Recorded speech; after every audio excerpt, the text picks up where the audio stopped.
किए ना मरिए, अब लगन लगी क्या करिए, ना जी सकिए ना मरिए, अब लगन लगी ना जी सकिए ना मरिए, अब लगन लगी क्या करिए, ना जी सकिए ना मरिए, अब लगन लगी क्या करिए, ना जी सकिए ना मरिए, अब लगन लगी क्या करिए, ना जी सकिए ना मरिए, अब लगन लगी क्या करिए, ना जी सकिए ना मरिए, अब लगन लगी क्या करिए, ना जी सकिए ना मरिए, अब लगन लगी क्या करिए, ना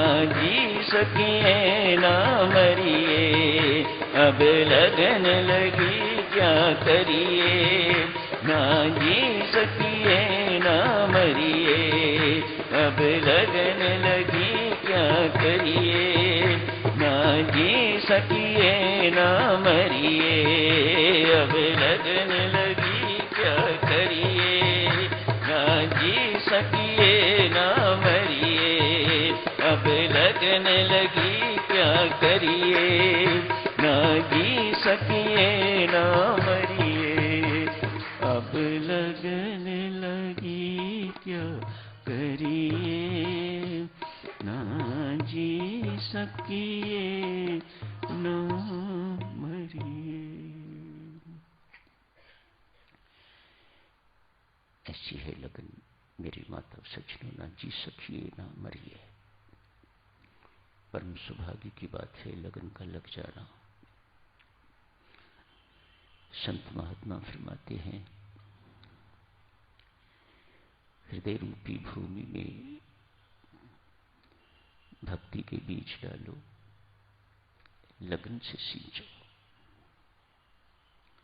सत्संग रूपी बाढ़ सबूर लगा दो,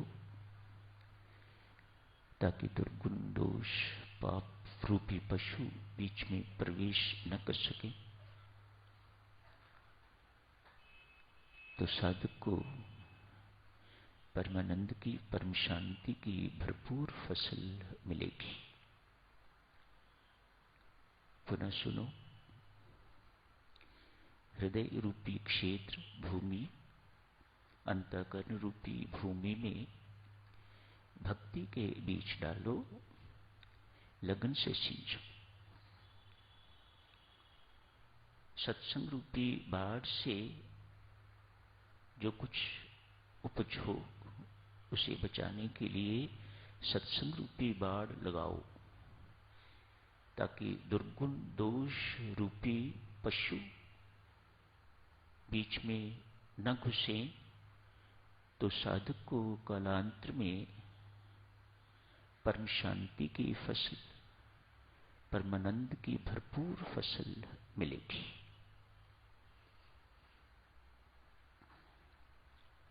सुबह उठते हो, जल्दी जल्दी सब काम निपटाते हो,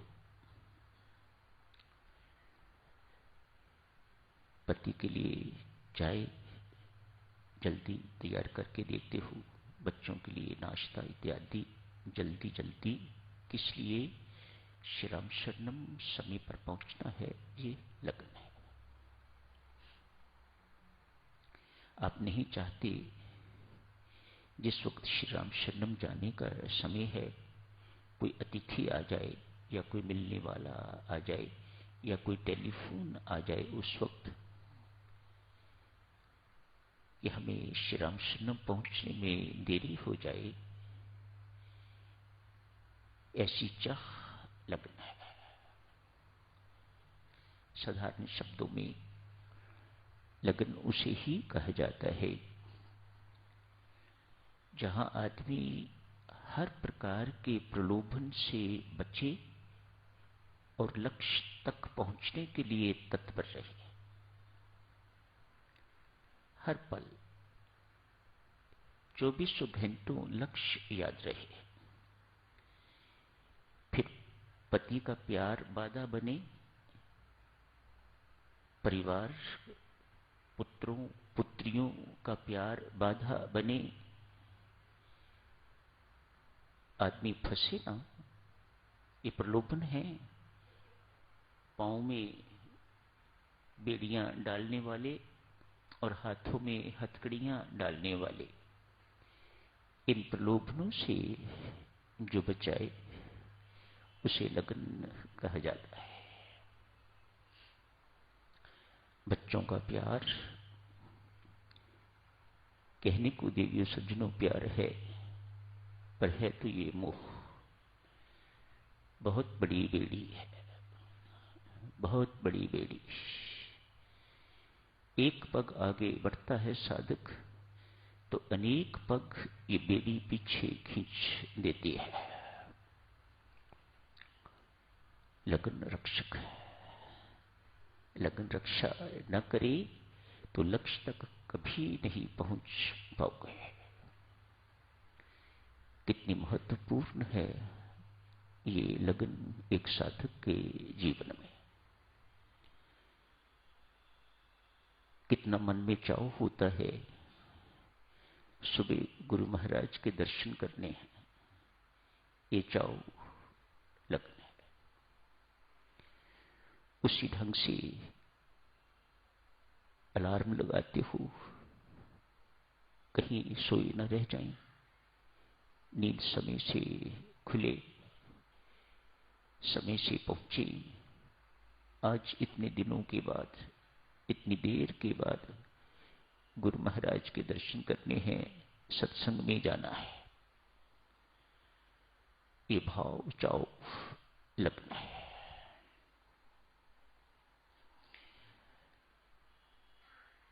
इन हर प्रकार के प्रलोभनों से बचाती है लगन, सफलता दिलाती है लगन, लक्ष्य तक पहुंचाती है लगन। विदेश की बात है, एक महिला दौड़ लगाने वाली रेसर, सच्ची घटना है देवियों सज्जनों, बहुत वर्ष पहले की, इतनी तेज दौड़ने वाली थी, कोई पुरुष भी उनका मुकाबला न कर सकता। वे अपने इस कौशल को बहुत अच्छी तरह से जानती हैं। एटलांटा नाम उस लड़की का। बहुत तेज भागती है। शर्त रखी, जो पुरुष मुझे हराएगा, जो मेरे से अधिक तेज दौड़ने वाला होगा, मैं उससे विवाह करूंगी। मेरी सारी संपत्ति का वह मालिक हो जाएगा, मेरा भी मालिक हो जाएगा और मेरी सारी संपत्ति का भी मालिक हो जाएगा। इन लोगों को बहुत पैसे मिलते हैं। एक रेस जीती तो एथलीट्स को, क्रिकेटर्स को इत्यादि, इनको बहुत अमीर लोग होते हैं, बहुत पैसे मिलते हैं। बहुत से युवकों ने कोशिश की, लेकिन एटलांटा को हराया ना जा सका।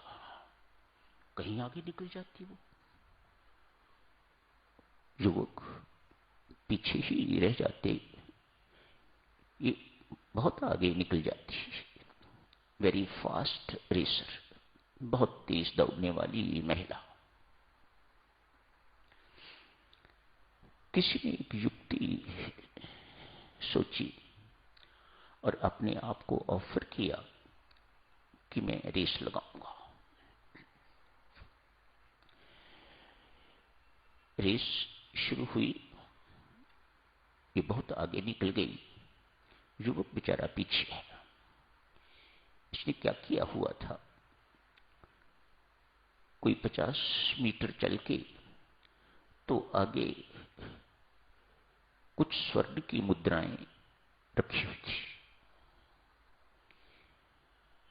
ऐसे लोग लोभी भी होते हैं, कौन नहीं होगा, इनका आकर्षण किसको नहीं। वो मुद्राएं इकट्ठी करने के लिए बैठ गई। देखा भी बहुत पीछे है, जब तक ही आएगा तब तक मैं और आगे निकल जाऊंगी। इकट्ठी की, जहां कहीं भी डालनी थी, जेब इत्यादि जो कुछ भी होता है उसमें डाली। आगे गई 50 मीटर और चली, फिर स्वर्ण मुद्राएं रखी हुई थी, उनको भी उठाया। तब तक युवक पास पहुंच जाता, पर फिर इकट्ठे ही रेस शुरू करते तो ये बहुत आगे निकल जाती। तीसरी बार हुआ और स्वर्ण मुद्राएं उठाई। बोझ हो गया है, अब उतनी तेज दौड़ा नहीं जा सकता जितना कि पहले दौड़ती थी। युवक आगे निकल गया, युवक लक्ष्य को प्राप्त कर गया, युवक एटलांटा को भी प्राप्त कर गया, जो पूंजी उसके पास संपत्ति थी उसे भी प्राप्त कर गया। एटलांटा असफल हो गई। क्यों? प्रलोभनों में फंस गई। उस युवक के अंदर लगन थी, लटक थी, मुझे लक्ष्य की प्राप्ति करनी है। चाहे एटलांटा ही लक्ष्य था, लक्ष्य तो घटिया, लेकिन संत महात्मा यहां फरमाते हैं, यदि साधक का लक्ष्य ऐसा सुप्रीम है, परम प्राप्ति का लक्ष्य, और यदि वह प्रलोभनों में नहीं फंसता तो एक न एक दिन इसी जन्म में लक्ष्य को प्राप्त करके रहेगा। हाँ, प्रलोभनों में लुढ़क गया तो फिर ऐसी ही हालत होगी जैसे एटलांटा की। स्वामी रामतीर्थ देवी सज्जनों एक बहुत सुंदर अपने ही जीवन की घटना सुनाया करते। प्रोफेसर थे, कहीं ड्यूटी उनकी लगी होगी इन्विजिलेटर की, जहां कॉलेज के स्टूडेंट्स एग्जामिनेशन हॉल में, कहते हैं उस वक्त 40-45 कैंडिडेट्स थे बैठे हुए हॉल में, इनकी ड्यूटी लगी हुई थी एज एन इन्विजिलेटर। मैथमेटिक्स के प्रोफेसर थे, तो इनकी ड्यूटी लगी हुई थी एग्जामिनर, इन्विजिलेटर। एक लड़का पेपर लिखता जाता है, एक पृष्ठ खत्म हुआ, अभी प्रश्न पूरा नहीं किया या एक प्रश्न पूरा भी कर लिया, अपनी जेब से कुछ निकालता है और देखता है और फिर लिखना शुरू कर देता है। स्वामी रामतीर्थ कुछ देर तक देखते रहे, ये क्या खेल खेल रहा है, इसको पता नहीं, इसको हमारा डर नहीं कि कितना हमारे सामने ये गलत काम कर रहा है। स्वामी रामतीर्थ कहते हैं, आखिर मैंने उसे पकड़ा, क्या कर रहे हो ये आप, ये अपराध है, हम पेपर छीन लेंगे आपसे, इत्यादि इत्यादि, सस्पेंड कर दिया जाएगा आपको। जो कुछ भी धमकाया जा सकता था धमकाया। युवक कहता है, सर माफ करें, मैं ऐसा अपराध कुछ नहीं कर रहा। फिर बार बार अपनी जेब से क्या निकालते हो, क्या देखते हो और फिर लिखना शुरू कर देते हो। कहता है, सर बात यूं है, ये जिसकी फोटो है लड़की की, इसने शर्त रखी हुई है, यदि तू इस एग्जाम से पास हो जाएगा तो मैं तेरे साथ विवाह करूंगी। मैं पढ़ने में बहुत नालायक हूं, उसकी फोटो निकालता हूं तो मुझे बल मिलता है, मेरा उत्साह बढ़ता है, मुझे इससे शादी करनी है, मुझे इससे विवाह करना है। यदि मैं फेल ना हुआ तो ये लड़की मेरे से शादी नहीं करेगी, और मैं हर हालत में इसी से मुझे शादी करनी है। स्वामी रामतीर्थ ये अपनी जीवंत घटना सुनाने के बाद कहते हैं, लक्ष्य प्राप्ति की ऐसी ही लगन यदि किसी साधक को लग जाए तो वह अपने लक्ष्य को परमपिता परमात्मा की प्राप्ति करके रहेगा। बशर्ते किसी प्रलोभन में वह फंसता नहीं है। तो यही समाप्त करने की इजाजत दीजिएगा। धन्यवाद।